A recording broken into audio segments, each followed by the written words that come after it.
Easy రైతు updates. Telangana రైతులందరికీ Jabardasth good news. మరి కొద్దిసేపట్లో ఈ రైతు భరోసా డబ్బులు అనేవి రైతుల ఖాతాలలో జమ కాబోతున్నాయి. అయితే ఈ రైతు భరోసా డబ్బులు అనేవి 7.5 ఎకరాల నుంచి 10 ఎకరాల లోపున్న రైతులకే ఈరోజు జమ చేస్తున్నట్టు ప్రభుత్వం ఇప్పటికే ప్రకటించింది. అయితే మీరేం చేస్తారంటే మీ అకౌంట్ని ఒకసారి చెక్ చేసుకోండి. ఒకవేళ ఈ రైతు భరోసా డబ్బులు అనేవి ఖాతాలలో జమ అయితే ఎన్ని ఎకరాల వరకు జమ అయినాయి, ఏ జిల్లానో కామెంట్ చేయండి. ఒకవేళ జమ కాకపోతే జమ కాలేదు ఏ జిల్లానో కూడా కామెంట్ చేయండి. ఎందుకంటే తోటి రైతన్నలకి తెలుస్తుంది అనమాట ఈ రైతు భరోసా డబ్బులు జమ అవుతున్నాయో లేదో. అలాగే ఒకవేళ మీకు జమ కాకపోతే నేను తెలియజేస్తాను మీకు ఇంకా ఎందుకు ఈ రైతు భరోసా డబ్బులు జమ కాలేదు, ఎప్పుడు జమ అవుతాయి అనేసి.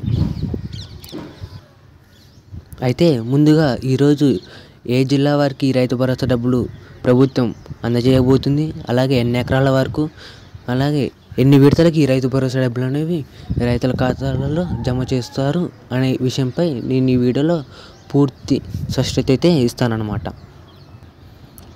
అంతకంటే ముందు మన ఛానల్ని ఇప్పుడే కనుక కొత్తగా చూస్తుంటే సబ్స్క్రైబ్ చేసుకొని పక్కనే ఉన్న బెల్ ఐకాన్ యాక్టివేట్లో పెట్టుకోండి. అలాగే లైక్ చేసి తోటి రైతులకి షేర్ చేయండి. అలాగే ఈ వీడియోని పూర్తిగా చూస్తేనే నేను తెలియజేసిన ఇన్ఫర్మేషన్ అనేది మీకు అర్థమవుతుంది అనమాట. సో ఈ వీడియోని పూర్తిగా చేసి లైక్ చేయండి. అయితే తెలంగాణ ప్రభుత్వం వచ్చిన తర్వాత రైతు భరోసా కింద 7.5 ఎకరాల నుంచి 10 ఎకరాల లోపు ఉన్న రైతులందరికీ పెట్టుబడి సాయం కింద అందిస్తామన్న విషయం తెలిసిందే. అయితే ఇప్పటికే ప్రభుత్వం చాలా లేట్ చేయడంతో ఈ రోజు నుంచి రైతు భరోసా డబ్బులని రైతుల ఖాతాలో జమ చేస్తున్నట్టు తెలుస్తుంది. అయితే మొన్న పొంగులేటి శ్రీనివాసరెడ్డి మాట్లాడుతూ మొదటి విడత కోసం ఈ 72,000 కోట్లను నిధులు సర్దుబాటు చేసినట్టు తెలియజేశారు.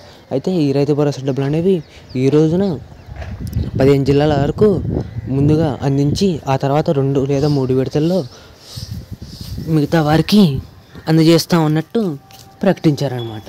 అయితే ఈ రైతు భరోసా డబ్బులు అనేవి 7.5 ఎకరాల నుంచి 10 ఎకరాల లోపు ఉన్న రైతులకే అందజేస్తామని అంటున్నారు. అయితే రెండో విడతలో 3వ విడతలో మరి 15 ఎకరాల లోపు ఉన్న రైతులకు కూడా ఒకవేళ అందించే అవకాశం ఉన్నట్టు సమాచారం అయితే ఉంది, కానీ దానిపై ఇంకా పూర్తి స్పష్టత లేదు. ఈ రోజునైతే 15 జిల్లాల వరకు 7.5 ఎకరాల నుంచి 10 ఎకరాల లోపు ఉన్న రైతులందరికీ రైతు భరోసా డబ్బులు అనేవి జమ కాబోతున్నాయి. అయితే ముందుగా ఈ 15 జిల్లాల్లో ముందుగా నల్గొండ జిల్లా, సూర్యాపేట జిల్లా, ఖమ్మం జిల్లా వారికి ఈ రైతు భరోసా డబ్బులు అందించి జమ చేసి ఒకవేళ ఏమైనా సాంకేతిక లోపాలు కనుక ఉంటే వాటిని తొలగించేందుకు కసరత్తు చేస్తున్నట్టు తెలుస్తుంది. ఎందుకంటే రైతు రుణమాఫీ విషయంలో తెలంగాణ ప్రభుత్వంలో అందరికీ అందలేకపోవడంతో ప్రభుత్వం కూడా దానిపై దృష్టి పెట్టుకొని రైతులందరికీ న్యాయం జరిగేలా ఈ రైతు భరోసా డబ్బులు అనేవి అందజేస్తున్నట్టు తెలుస్తుంది అన్నమాట. సో ఏదైనా రైతులకు న్యాయం జరగాలనే మన విన్నపం. Thank you for watching. ఈ వీడియోని తోటి రైతులకు షేర్ చేసి అలాగే సబ్స్క్రైబ్ చేసుకోండి.